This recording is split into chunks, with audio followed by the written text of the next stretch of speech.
Assalamualaikum warahmatullahi wabarakatuh. Semangat pagi. Waalaikumsalam warahmatullahi wabarakatuh. Selamat datang kembali di Halo Palembang. Hari ini edisi Senin 4 September 2023, memulai minggu yang baru bersama kami dengan penuh semangat pastinya Cek Susan. Bener. Sudah sarapan belum hari ini? Sudah tadi. Sudah, olahraga belum? Olahraga sudah juga lumayan tadi. Pagi-pagi sobola nyiram banyu. Oh, nyiram banyu, nyiram kembang. Nyiram banyu, iya. Nyiram banyu ke laut. Nah, jadi memang harus dimulai pagi hari ini dengan olahraga, dengan sarapan yang sehat pastinya pemirsa. Untuk kita bersiap lagi mulai aktivitas, baik itu yang kerja maupun yang sekolah. Nah, ya tentunya juga hari ini di awal bulan mungkin sudah merencana ke apa yang bakal digawe ke di bulan ini. Wah, mudah-mudahan sesuai dengan rencana dan mencapai targetnya. Wah. Pastinya, apalagi ini tanggal 4 caknya baru masuk transferan gaji itu. Jadi masih sumringah. Masih sumringah. Nah, hari ini kita bakal bahas pemirsa tentunya di Halo Palembang bersama aku Mang Cek Hagai. Iya, dan juga dengan aku Cek Susan. Pastinya hari ini kita dengan tema peran Ketua Dewan Kesenian dalam mendorong seni dan budaya di Sumatera Selatan. Nah, bagaimana sih kira-kira seni dan juga budaya yang ada di Kota Palembang ini? Perkembangannya seperti apa? Iya, karena kita tahu Palembang dan Sumatera Selatan ini punya kesenian dan punya budaya-budaya yang sangat banyak, sangat beragam, khas nian. Karena kita dewe kan Kota Palembang ini kota tertua nih, Cek Susan. Di Indonesia kan sudah 1.300 tahun lebih. Nah, hari ini kita kedatangan siapa nih, Cek Susan? Nah, ini ada Bapak Ahmad Muhaimin, Ketua Musyawarah Daerah DKSS. Selamat pagi, Pak Ahmad Muhaimin. Selamat pagi. Ini juga ada Bapak Mas Agus Daniel Vito, Ketua Tim Verifikasi. Selamat pagi. Cuma menggayanya cak kita panggil Kando. Itu akun itu. Kalau Bapak ketuan. Ketuan, Kak Vito, Vito. Ini kita ngobrol-ngobrol mengenai kesenian ini. Kemudian juga yang ada di Kota Palembang. Sebentar lagi kita juga bakal ada pergantian jabatan dari Ketua Dewan Kesenian Sumatera Selatan. Bener Pak Muhaimin ya? Benar, Pak. Ini Pak Muhaimin, apa yang di Jakarta Pak Muhaimin nih? Itu itu ya calon wapres. Calon lain cerita ini. Iya, Pak Muhaimin, boleh jelaskan dulu apa sih Pak DKSS itu Pak kira-kira? DKSS itu kan Dewan Kesenian Sumatera Selatan. Jadi sebenarnya dalam pembentukannya itu udah lama di setiap provinsi. Kalau di zaman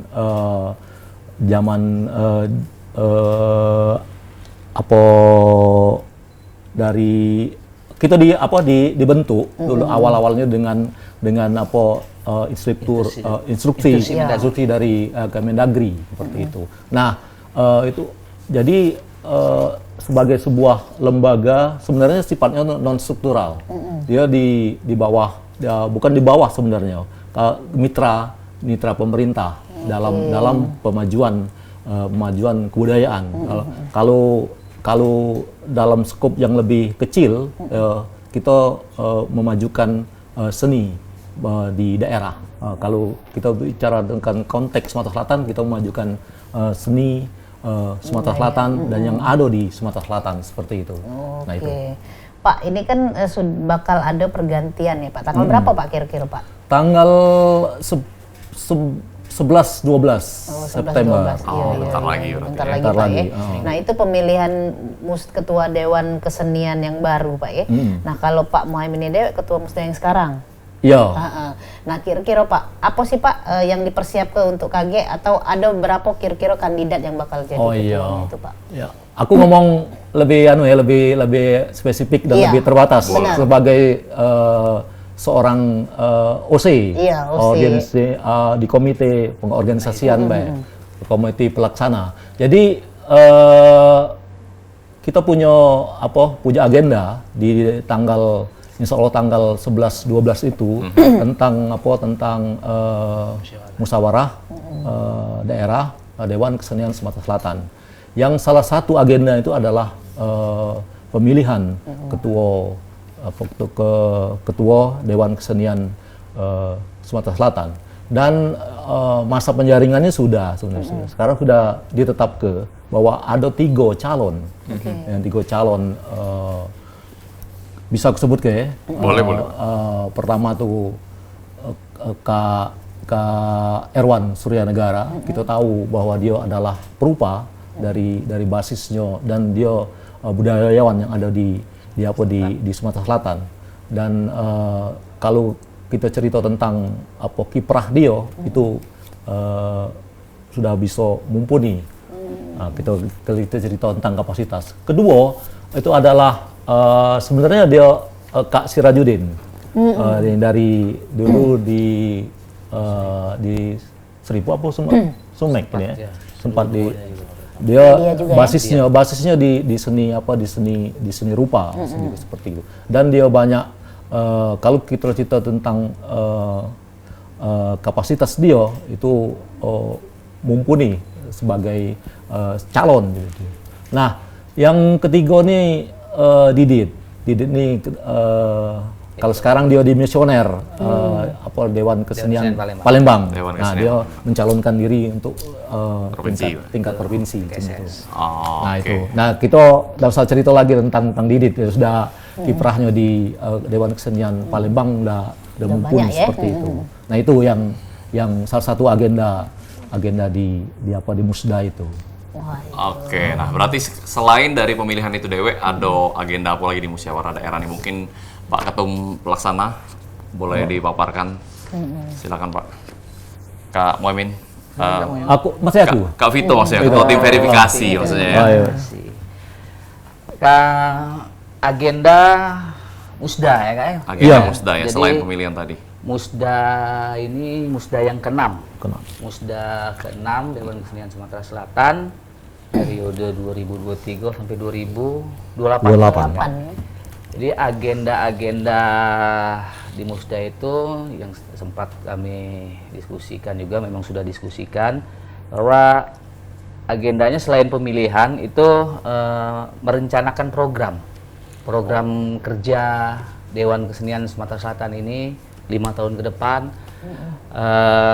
Apa yang nak dilakukan, cak mana strateginya, strategi kerjanya, terus nak dibawa kemana arahnya, karena Dewan Kesenian Sumatera Selatan ini basis lembaganya itu lembaga dan lembaga.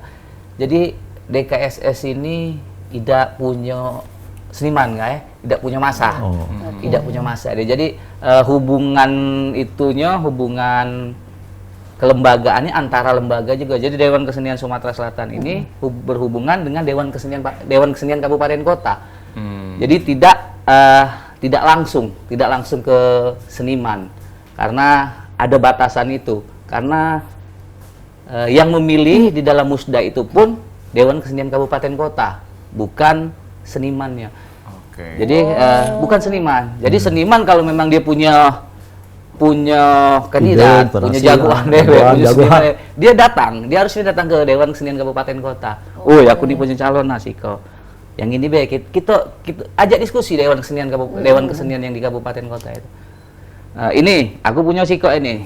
Kita calon ke dia jadi ketua DKSS. Kita minta dia cek ini program cek ini, kita dukung. Setelah itu ya terserah mereka bersosialisasi kepada kawan-kawan Dewan Kesenian Kabupaten Kota lain. Jadi selain pemilihan, program kerja, membawa arah ini kemana, dan membuat aturan organisasi selain anggaran dasar dan anggaran rumah tangga. Jadi turunan dari itu. Jadi setiap pemimpin punya pola dewe kan. Kalau kita mimpin tidak mungkin sama. Aku sama Kak Muhai polanya beda. Aku nak cak ini, masaku zaman Kak Muhai nak cak ini. Jadi kita tidak baca itu sama. Jadi agendanya itulah. Iya. Oke, Kak Vito, ini Kak Vito kan sebagai ketua tim verifikasi. Nah, seperti apa Kak tugasnya itu Kak? Apa yang dilakukan Kak? Pada saat Musda ini saja ketua tim verifikasi atau memang Musda, jabatan? Musda. Tapi kalau di organisasi aku jabatannya publikasi, bidang data dan publikasi. Bidang data dan publikasi. Jadi verifikasi ini memverifikasi calon ketua yang untuk Musda ini, untuk periode ini yang masuk ke DKSS. Jadi ke panitia, yang lebih halusnya ke panitia. Jadi penjaringannya kalau syarat sih standar, dia punya warga negara Sumatera Selatan, terus dia punya background kesenian, tapi tidak harus juga background ya? kesenian karena pemimpin itu kalau tidak harus dari kesenian. Kalau kita nak memimpin organisasi, karena ini lembaga kan, ini lembaga. Asal dia bisa memang punya niat untuk memajukan kesenian. Dasarnya itu baik, tapi tidak harus dia background dia memang sebagai praktisi. Tidak harus jadi praktisi, tapi dia ya kalau dia punya seorang pemikir, budayawan segala macam itu bisa. Terus ya standar-standar lah syaratnya, sehat, jasmani dan rohani, memang punya visi untuk memajukan kesenian di Sumatera Selatan ini dengan strategi kerja dia itu baik. Baik, nah kalau dari ketua musdanya Dewek nih Kak Muhaimin, tipe yang kalau tadi kan standarnya sudah dikasih tahu secara apa namanya ya biasa lah ya, standar biasa warga negara manual. Nah dari ketua musda ini Dewek pasti kan pengen nih tipe-tipe ketua yang memimpin organisasi provinsi ini yang seperti apa yang sebenarnya Bapak cari? Nah sebenarnya kalau kita milih wong katakan seperti itu, kita jengok dulu apa yang dihadapi oleh tantangan yang dihadapi oleh DKSS, itu penting ya. Jadi tantangan sekarang itu yang dihadapi oleh DKSS Dewek itu ataupun dengan kesenian Dewek di Sumatera Selatan itu adalah macam mana kita tuh kaget itu bisa melestarikan, bisa memanfaatkan, bisa membina kesenian di Sumatera Selatan. Itu standar ya. Nah, persoalannya sekarang itu yang menjadi tantangan, yang menjadi masalah gitu. Misalnya berkurangnya pelaku seni untuk tradisional, gitu kan. Nah, jadi kita butuh proses kaderisasi, gitu kan. Berapa banyak senian di Sumatera Selatan yang sudah kate lagi yang pewarisnya siapa misalnya bersenjang di Muba misalnya ataupun daerah-daerah ataupun Betadut seperti itu kan sudah mulai yang tua-tua itu kan sudah mulai uzur sudah punya lagi. Nah itu penting. Nah, sudah itu kaitan yang penting lagi itu adalah macam mana kita dalam konteks sekarang kan kita sudah punya yang namanya Undang-Undang Nomor 5 tentang Pemajuan Kebudayaan. Ya. Itu di 2017 seperti itu. Nah, kita ngembek seninya kalau kita seni adalah bagian salah satu objek pemajuan kebudayaan itu adalah seni. Betul. Masuk misalnya ritus tadi itu yang lain kan. Nah, kita ngembek itu kita ngembek yang digawi oleh Dewan Kesenian walaupun itu terkait dengan masalah kebudayaan. Nah, tantangannya tadi seperti itulah. Satu lagi tantangan secara politik anggaran misalnya. Itu sangat penting gitu kan. Karena selama ini kita itu maaf dalam tanda kutip masih belum punya matching anggaran kita tuh ke kalau selama ini ke dinas kebudayaan dan pariwisata. Sementara kita sudah punya pedoman Dewek gitu kan. Pedoman kita apalah? Pedoman kita adalah pokok-pokok kemajuan kebudayaan. Lalu juga di pada strategi yang dilakukan oleh secara nasional. Itu sudah kita punya seperti itu. Nah, sekarang tuh kita tinggal memastikan di mana peran DKSS, di mana peran dinas, di mana peran pemerintah seperti itu. Sehingga kita tujuan kita sama kan, memajukan salah satu objek pemajuan kebudayaan yaitu seni di Sumatera Selatan. Itu penting. Itu menjadi tantangan juga di Dewan Itu yang dicari dari seorang pemimpin. Jadi kalaupun misalnya kita tembak kepada figur itu yang kita butuhin. Siap. Benar. Soalnya masih banyak ini kira-kira kriteria dari bapak-bapak ini Dewek terkait calon-calon pemimpin yang bakal dipilih tanggal 11 atau 12 lagi. Kita bakal bahas di segmen kedua, Pak. Tahan dulu, disimpan dulu pemirsa masih penasaran, jangan kemana-mana, tetap bersama kami di Halo Palembang.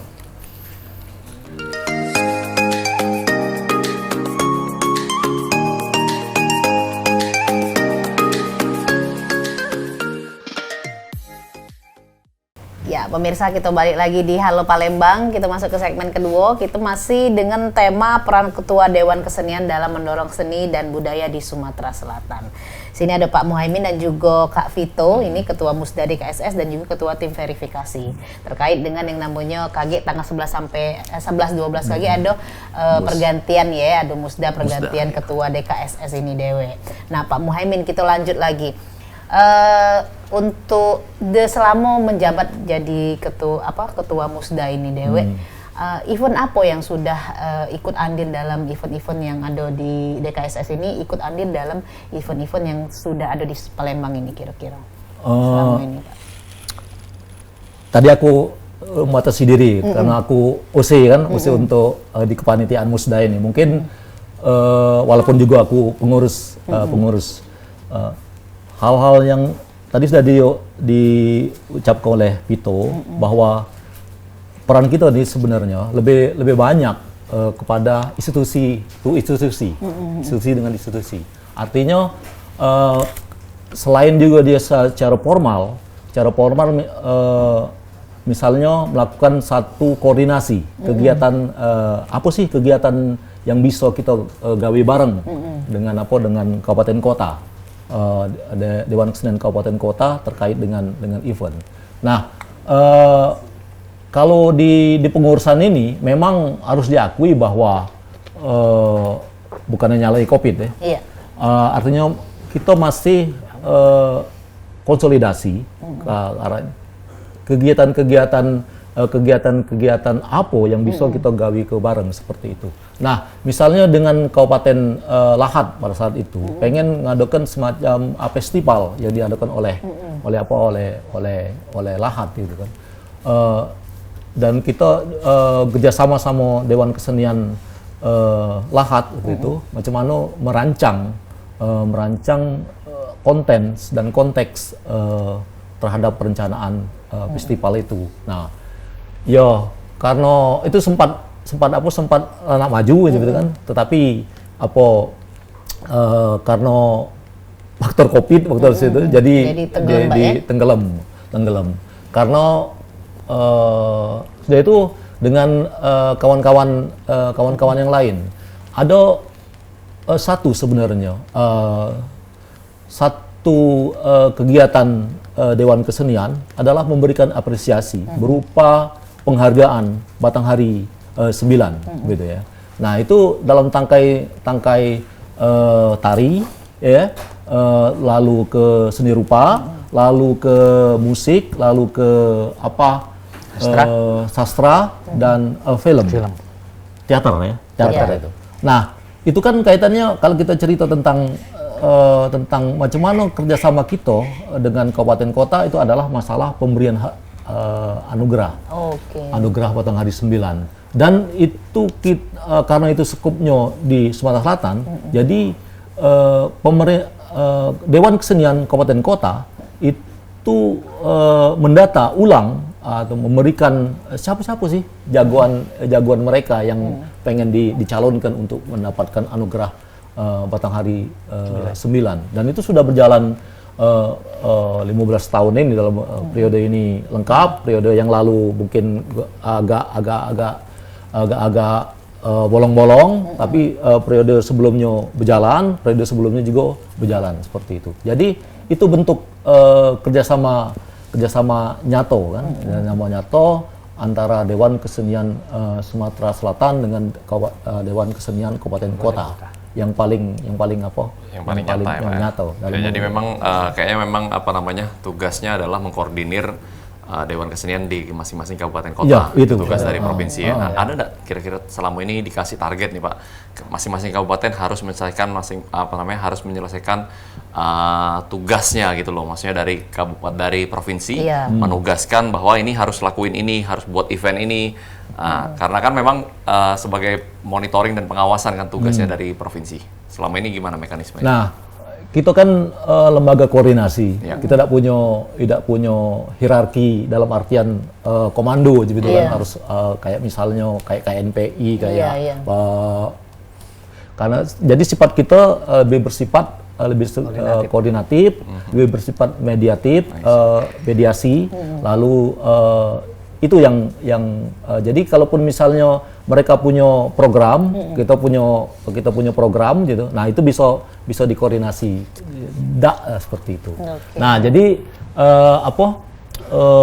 kalau misalnya kita tidak punya target harus nggawi kenapa seperti itu. Tetapi target itu sebenarnya gawian bersama yang ditetapkan dalam musda ini. Karena ada program itu kan, kita pengen melakukan koordinasi apa, kita pengen melakukan mediasi apa, kita pengen melakukan kegiatan apa untuk yang kita bersama-sama dan masuk ke di program ini. Maka penting program ini salah satu agendanya adalah rancangan program dan rancangan strategi. Itu pentingnya. Nah, Pak, ini ataupun Kak Vito mungkin boleh nggak di-spill sebenarnya kesenian apa sih yang sebenarnya masih jadi unggulan di Kota Palembang dan di Sumatera Selatan ini, Dewe? Iya, Kak Vito coba. Vito, itu yang Pak, dia musik. Oh, siap. Kesenian unggulan. Yang saat ini mungkin yang lagi hits lah ya, yang lebih hits lah dibandingin mungkin seni rupa tadi yang kata Pak Muhaimin tadi, atau seni musik film lah bisa atau film. Film misalnya. Film lagi hits juga karena berapa bulan yang lalu ada festival film pendek itu yang diselenggarakan oleh Dinas Kebudayaan juga itu di Festival Sriwijaya dengan yang hadiahnya juga cukup lumayan dan antusias sinias Palembang juga cukup berantusias. Kalau yang lagi hits mungkin sekarang banyak di seni tari mungkin ya, karena dia lebih gampang, ya banyak event terus karena mungkin menjadi kebiasaan di Indonesia atau Sumatera Selatan ini kalau setiap ada kegiatan formal apapun non formal pasti tari yang diajak. Betul. Tari. Jadi karena lebih gampang belajar performnya lebih gampang juga lebih mudah, ribet ya. Walaupun kaitannya memang harus ada musik, harus ada kostum, tapi mereka musik bisa dia pakai MP3 tanpa musik live kan. Tapi jadi kalau musik juga lumayan. Jadi pemusik Palembang sekarang komunitas musik juga lumayan untuk menggelar event di beberapa tempat itu. Seni rupa baru-baru ini juga ada pameran di Taman Budaya. Jadi kalau untuk itu masih seimbang lah, tapi di antara 4 ini 6 ini memang tari ya? Yang lebih energik lah ya. Energik. Kemarin kan baru di Istana kemarin tari rodat yang pas upacara penurunan bendera di Istana Merdeka. 100 penari dari Sumatera Selatan. Iya, tarian juga tapi banyak juga masuk seperti dari budaya barat ya, kayak kita modern dance segala macam. Nah, itu bagaimana tanggapannya Kak Vito tentang kesenian seperti itu, sehingga kan anak-anak muda zaman sekarang malah lebih ke situ kayak gitu. Nah, termasuk Cek Susan ini? Nah, anak saya. Oh, anaknya kan dia juga modern dance. Mungkin lebih ke sana dibandingin tarian kita asli wong Palembang misalnya Cek itu. Cak mana menyingoknya Kak Vito? Kalau menyikapinya memang itu yang namanya tradisi itu kan monoton. Iya. Monoton dibanding modern dance segala macam. Nah, itu sebenarnya inilah tugas dari KSS ya. Dewan Kesenian. Tidak hanya Dewan Kesenian Sumatera Selatan, tetapi Dewan Kesenian bagaimana menginfluence juga bisa, terus bagaimana bisa senimannya juga bisa berkreasi, tradisi ini memang bosan, tetapi dengan inovasi senimannya tradisi dibuat di-mix lah dengan bisa. Tapi kalau namanya tradisi itu pasti bosan. Tradisi itu monoton. Itulah namanya tradisi. Tetapi kalau kontemporer, iya. Kalau tradisi itu pasti monoton. Tradisi kita makan, monoton enggak? Iya. kayak gitu aja Kayak ya. gitu. Itulah begitu juga seni. Kalau kesenian tradisi dia pasti monoton. Sudah cek itulah terus pakemnya. Tapi bagaimana kita menyampaikannya, mengajaknya. Ya, mungkin dikasih sentuhan-sentuhan modern di situ ya. Karena sebenarnya kan memang sekarang ini lagi ngetren adalah bukan lagi seni-seni modern, tapi kesenian-kesenian daerah lokal yang naik ke global ya kan. Ya kan ada bahkan praise yang mengatakan more lokal, more global. Semakin kita punya kekhasan itu semakin gampang viral justru ya kan. Nah, inilah sebenarnya potensi juga ya. Malah kesenian tradisi kita ini lebih diterima di luar. Di luar ya. Di luar. Jadi orang-orang wong-wong Eropa itu dan di luar lain lah sudah jenuh dia karena ini musik yang dia tradisinya dibuangnya ke kita. Itu juga tradisi kan yang kita modern ini tradisi tapi bukan tradisi kita tradisi di negara lain. Nah, tradisinya dibuang ke kita, dia tradisi kita aja itu. Jadi tukaran sebenarnya itu. Bagaimana kita menyikapinya sebenarnya dan mengarahkannya. Aransemennya ya mungkin yang dirubah sehingga enak juga didengar tapi tidak menghilangkan lebih dinamik tidak hilang ke khas pakem-pakemnya dari unikannya. Iya, Kak Vito, ini balik lagi kita ke pemilihan ketua baru DKSS ya sebagai tim verifikasi. Kak Vito juga dari ketiga calon ini Dewe. Apa sih salah satu visi dan misi mereka nih bawa DKSS? Karena kita ketahui bahwa DKSS yang dianggap mungkin seperti kata Pak Muhammad ada anggapan lah mungkin dari pemerintah atau dari masyarakat bahwa kesenian ini terkadang tidak terlalu menjadi hal yang inti untuk memajukan Kota Palembang atau Sumatera Selatan, bahkan bisa menjadi hanya pelengkap seperti itu ya Pak Muhaimin ya. Iya. Nah, bagaimana kira-kira kita harus memilih nih ketua DKSS yang memang benar-benar bisa membawa bahkan tanda kutip anggaran pun bisa diperjuangkan seperti itu. Mana tuh Kak Vito? Ya, visi-misi yang seperti apa yang salah satunya mungkin yang sudah didengar-dengar nih dari ketiga calon itu? Ya, kalau visinya mereka mungkin ketiga ini sama ya. Ingin memajukan lembaga itu sendiri dan kesenian di Sumatera Selatan dengan berbagai kalau misi mereka memang beda-beda, ada beberapa misi mereka. Misi itu kan strategi bagaimana mereka untuk sendiri mencapai tujuan itu kan misi. Jadi kalau itu tergantung pemilik suara sih sebenarnya, tergantung kawan-kawan yang milih nanti ya. Mengimplementasi, menginterpretasi visi mereka dan misi mereka. Karena kalau untuk visi dan misi ketiga calon ini memang bagus-bagus. Sudah punya visi dan misi yang bagus lah. Konsepnya mereka jelas ini, yang sikoknya konsepnya karena mereka dia budayawan kan. Terus akademisi dia ingin membuat institusi seni karena institusi seni itu di Sumatera ini cuma ada siko. Siko kalau isi ya di Padang, kalau kita belum ada. Salah satu calon punya misi itu. Terus yang kedua juga sama mengapa tuh karena membangun, yang ketiganya juga politik anggaran. Tapi tinggal mereka apa ini sebenarnya tiga iko ini ada juga lah yang disebut Cik Susan tadi, kesenian, anggaran. Tinggal cak mana personal mereka dengan kawan-kawan, meyakinkan kawan-kawan. Pak Mamen, kalau Bapak sendiri, cak mana Pak nanggapi hal-hal yang beranggapan bahwa caknya kesenian ini tidak terlalu pengaruh lah untuk kemajuan itu. Cak mana Pak kira-kira Pak? Ya, masih ada anggapan.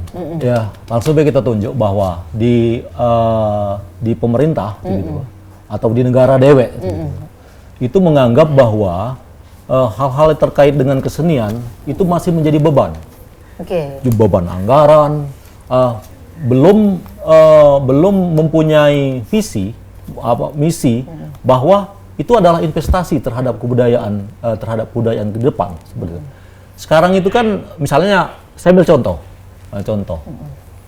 Korea yang sampai sekarang mendunia seperti itu dibangun 30 tahun yang lalu. Mereka menentukan seperti itu. Oke, Pak Imin mungkin ditahan dulu cerita tentang Korea. Oh ya.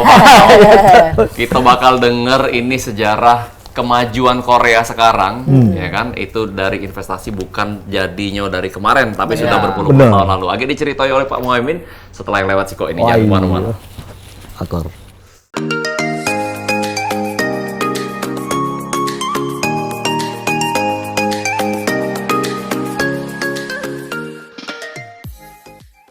Ya, pemirsa balik lagi di Halo Palembang. Cek Susan terus nginget ke ini untuk pemirsa mungkin yang lagi di jalan ataupun di kantor pengen nonton PAL TV, bisa nonton melalui aplikasi UTV, cepatlah download, atau juga bisa Facebook streaming PAL TV. PAL TV memang punya kita. Iya, apa kalau nonton datang ke studio langsung boleh juga. Ya. Bayar.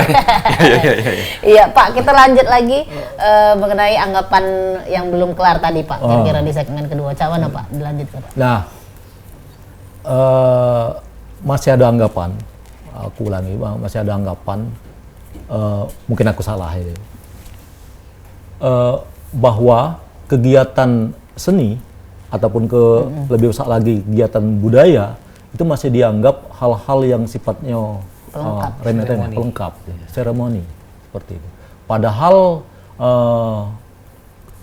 tidak menganggap bahwa semua event-event kebudayaan, baik itu seni, olahraga tradisional, ataupun misalnya misalnya ritus, apa tuh bahasa dewek itu artinya penempatannya harus bahwa itu adalah sebuah investasi untuk ke depan, gitu. Jadi anggapan itu ya anggapan bahwa kegiatan kebudayaan itu adalah kegiatan yang pelengkap itu sudah dihapus, dihilangkan. Karena apa? Di dalam undang-undang pemajuan kebudayaan dewek yang sudah sekarang itu berjalan lebih dari 5 tahun paling ya. Nah, itu ada mandat situ bahwa mandat pemerintah itu adalah bagaimana mereka itu memfasilitasi seluruh kegiatan pemajuan kebudayaan. Dari judulnya baik sudah pemajuan kebudayaan. Jadi dari pelestarian sampai pemanfaatannya itu sudah kita dinaungi dengan undang-undang yang besar seperti itu. Nah itu kalau kita cerita tentang dari mana duitnya seperti itu kan, dari mana? Nah, salah satu tugas negara itu adalah dia masuk kepada perencanaan. Kalau di nasional itu rencana anggaran nasional, kalau di kita adalah rencana anggaran provinsi dan kota seperti itu kan. Nah, tinggal macam mana kita nih kaget itu duduk bareng, mendiskusikan macam mana strategi pencapaian hasil itu. Itu pikir lebih elegan gitu. Jadi untuk proses pemajuan kebudayaan itu yang kita anggap itu sebagai sebuah investasi. Kita mungkin tidak bisa nikmatinya macam itu kan. Tapi generasi mendatang itu bisa masih nikmatinya seperti itu yang penting. Kalau aku contoh misalnya Korea seperti itu. Korea itu puluh-puluh tahun yang selalu mereka membuat strategi kebudayaan untuk mereka seperti itu yang harus mereka jual seperti itu. Nah, baru dinikmati sekarang kan itu. Iya. Kalau aku dulu pernah melok program Korea awal-awal dulu. Itu salah satunya itu macam itulah. Jadi mereka memperkenalkan dulu, ngajak untuk menggagas apa sih yang ingin dilakukan oleh Korea seperti itu oleh negara kami.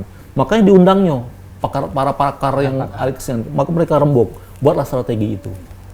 Jual film, jual kesenian mereka. Kalau kita jingok itu ya, pernah ada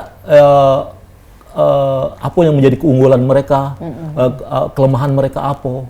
Mereka nutupi kelemahan dengan kelebihan mereka seperti itu kan. Selalu baik kalau kita jingok itu penyanyi Korea itu keroyokan kalau nyanyi.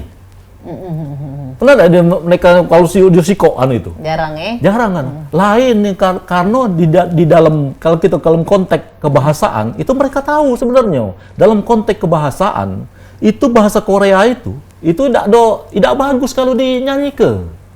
Kalau dia secara ya agak payah. Lain dengan misalnya Itali atau Inggris dewe atau Jepang pun baru-baru ini itu kan dia berani berani menampilkan nyanyi yang tunggal, yang tunggal. Nah, dia sudah tahu itu. Dari mana mereka tahu itu? Dari penelitian, dari berapa rembukan dengan para pakar. Maka jadilah seperti itu. Oh, kalau macam itu yang kita jual adalah bentuk nyanyi keroyokan. Kayak lagu keras. K-pop ya? Lagu K-pop itu. Siapa yang nggak tahu K-pop? Dari mak-mak, nenek-nenek sampai ke anak-anak yang baru lahir itu. Tadi dewek dia suka Nah itu jadi lain dengan di kita sebenarnya. Potensi kita banyak kan. Kita berani menyanyi dewean. Karena bahasa Indonesia kata gitu itu lebih istilah itu apa tuh? Terstruktur dan lebih untuk nyanyi itu memang lebih, tambah lagi bahasa daerah kan. Ibarat gitu kan kenonian kalau nyanyi. Nah itu. Iya benar. Jadi memang bukan instan ya Pak ya kita memperkenalkan kesenian ini. Memang harus butuh waktu. Bener. Dan juga banyak cara. Seperti Korea dari film, bahkan makanan khasnya pun kita sudah tahu sekarang itu dari film tadi. Walaupun tidak lemak-lemaknya nih. Bukan lidah kita Pak ya. Opa-opa Korea lah ya. Nah, ini lagi. Sekarang itu mereka lagi menggarap Korea, Cina itu ya. Dan Cina itu menggarap sekarang yang namanya agar penulis mereka itu mampu untuk meraih hadiah Nobel, Nobel sastra. Oh, itu keren kan dalam tingkatan internasional. Mereka bangun penerbitan, mereka garap sekolah-sekolah tulis itu kan. Dan hasilnya kalau di sastra itu udah muncul sekarang tuh penulis di Korea yang standarnya itu udah standar internasional dan siap mereka bertarung. Kalau selama ini kita kenal dengan film, dengan apa, itu akan mereka gempur lagi dengan sastra, buku-buku. Begitu juga Cina. Cina itu punya strategi agar mereka itu mampu melahirkan salah satu di warga negaranya pada tingkatan internasional. Nah, sudah terbukti. Saya membacanya ini kira-kira 20 tahun yang lalu, mereka sudah buat strategi pencapaian untuk memperoleh Nobel. Dan salah satu hasilnya sekarang itu sudah bisa dirasakan oleh Cina. Artinya salah satu putra mereka itu Moyan itu memperoleh hadiah Nobel pada tahun 10 tahun yang lalu, seperti itu. Dan dan tidak serta-merta kalau cerita Cek tadi tidak ada instan. Jadi harus punya strategi macam itu. Harus direncanakan berarti Pak. Benar. Kalau kita dan kita rembukan macam itu. Kita harus galau macam itu. Tidak baca misalnya kami DKS baik atau misalnya dinas baik macam itu kan. Yang punya istilah itu siapa berbuat apa itu yang sangat penting. Iya, benar. Rumuskan itu. Usaha tidak mengkhianati hasil. Wah, jiwa itu ya. luar biasa. Itu. Kalau dunia sosial media sekarang nih kira-kira membantu enggak Kak Vito untuk kita salah satu strategi kita juga untuk memasarkan kesenian Kota Palembang? Membantu sebenarnya. Dunia sosial media sangat membantu untuk memasarkan memperkenalkan kebudayaan, terutama kesenian. Tapi jangan dihabis ke di sosmed. Jadi kalau sudah dihabis ke tidak membuat orang itu penasaran, tidak pengen ngulik. Kalau gitu dihabisi di sosial media, cukup di situ baik. Tidak tertarik dia untuk belajar berinteraksi sama langsung ya sama pelaku seninya. Dan memang dunia sosial media sekarang kan instan, maksudnya bukan instan, jadi banyak uang di sosmed, apalagi di konten-konten itu mereka buat itu karena menjanjikan itu hasilnya, tapi tidak cek itu juga. Ada batas-batas yang harus kita tutup dulu, tidak usah dikeluarkan habis-habisan. Kate peluru lagi gitu kalau nembak, pas kali kena tembak mati gitu, habis peluru kita nak nembak, lah dikeluarin galo. Jadi kalau film trailernya baik kan? Trailernya baik, iya. Penasaran, nak mana siapa ya yang di mana lah rumah bapak itu? Jadi kita ada membuat penasaran trailernya dikit baik. 30 detik, lebih. Siap. Nah, ini menarik memang bahas masalah kemajuan kesenian di Kota Palembang ini Dewe dan Sumatera Selatan. Menurut Bapak sekalian nih, tadi kita lihat contoh Korea yang sudah mungkin 30 tahun yang lalu Pak ya direncanakan. Kira-kira untuk Sumatera Selatan Dewe dan untuk para calon-calon ketua DKSS ini, boleh nggak kasih saran apa sih yang harusnya mereka lakukan? Organisasi mana yang mereka harus gandeng? Ataupun swasta, ataupun masyarakat, kolaborasi seperti apa yang harus mereka lakukan dari bapak-bapak sekalian? Ya, ini bukannya tanpa landasan. Ya. Artinya ini menjadi mandat juga di Undang-Undang Pemajuan Kebudayaan itu menyebutkan bahwa kalau kita cerita tentang sumber dana atau seperti itu bisa dari mana baik, dari mana baik, dari jelas dari nasional, dari provinsi, dari kota ataupun dari pihak-pihak lain yang tidak mengikat secara politis seperti itu. Jadi yang kita lakukan adalah pertama itu adalah duduk bareng, gitu kan? Nah, sudah itu kita harus punya pedoman itu. Misalnya udah jelas gitu. Pedoman kita adalah pertama itu adalah Undang-Undang Pemajuan Kebudayaan. Itu diturunkan lagi dalam pokok-pokok pemajuan kebudayaan. Lalu pada tingkatan provinsi kita udah punya sebenarnya Perda tentang pelestarian kebudayaan. Nah, sudah itu kita akan buat itu strategi. Itu dalam bentuk dokumenian, walaupun negara sudah punya, kita punya DKSS, gitu kan, kita punya, dan di situ dimasukkan strategi pencapaian hasil, misi-misi dari kesenian itu dewe, itu kita mbak kok baik kan sebenarnya itu objek pemajuan kebudayaan itu adalah seni. Artinya kita lebih bisa fokus. Wah, banyak ini yang bakal kita ngobrol-ngobrol ya. Cuman waktu ini sudah tidak bisa sudah terakhir nih, Caknya sudah terbatas ini. Terakhir mungkin Pak Muhaimin dan juga Kak Vito, himbauannya buat masyarakat Kota Palembang sekaligus mungkin pemerintah yang lagi nonton untuk kemajuan dari DKSS Dewe. Kak Vito dulu boleh? Kebetulan ya kami masyarakat seni lah ya, yang kebenaran lagi di lembaga Dewan Kesenian Sumatera Selatan ini mengajak seluruh stakeholder di Sumatera Selatan ini, ayo kita kalau bahasa Kak Muhai tadi, kita duduk bareng, kita rencanakan strategi-strategi yang cak mano untuk kemajuan seni ya, seni lah khususnya karena kita dengan seni, karena seni bukan cuman pemanis. Memang seni itu manis, tapi bukan pemanis. Tanpa seni dunia ini tidak terasa indah. Jadi mari sama-sama kita bangun kesenian di Sumatera Selatan ini yang sama-sama membesarkan, mempromosikan agar Sumatera Selatan ini tidak hampa. Tidak hampa. Jadi stakeholdernya, senimannya, masyarakatnya, mari kita sama-sama, kita diskusi. Karena itu Indonesia banget loh kalau diskusi itu. Musyawarah itu Indonesia banget. Iya, musyawarah. Jadi tidak perlu dengan ngotot-ngotot.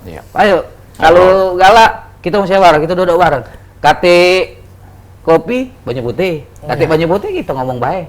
Tidak kamu. Jadi ayo kita musyawarah, jangan kita seotot-ototan karena ada guna lagi itu. Iya. Tambahan sedikit. Kalau aku ya untuk kawan-kawan Dewan Kesenian yang punya hak suara itu diharapkan ya mereka itu lebih gencar mencermati calon ini. Jadi sehingga pilihan mereka itu kena untuk seluruh kepentingan Sumatera Selatan. Itu baik mungkin. Siap. Terima kasih semuanya. Luar biasa. Kak Vito dan juga Pak Muhaimin, waktunya di sini sudah berbagi informasi khususnya mengenai Dewan Kesenian Sumatera Selatan ya. Mudah-mudahan DKSS ini maju terus dan generasi muda khususnya generasi penerus ini bisa memajukan seni dan juga budaya di Kota Palembang ini, khususnya baik itu dari jalur sosial media atau langsung bertatap muka langsung. Nah, yang terbaik lah, tanpa musik hidup ini rasanya sepi. Dan kita doakan musdanya tanggal 11 dan 12 ini berjalan lancar. Amin. Siapapun yang terpilih jadi pemimpin yang amanah dan bisa merencanakan dengan baik. Karena kalau kita gagal dalam merencanakan, berarti kita merencanakan untuk gagal. Jangan lupa terus nonton Halo Palembang setiap Senin sampai Sabtu, 9 sampai 10. Akhir kata aku HGKND. Aku Cek Susan, pamit undur diri. Wassalamualaikum warahmatullahi wabarakatuh. Sampai jumpa.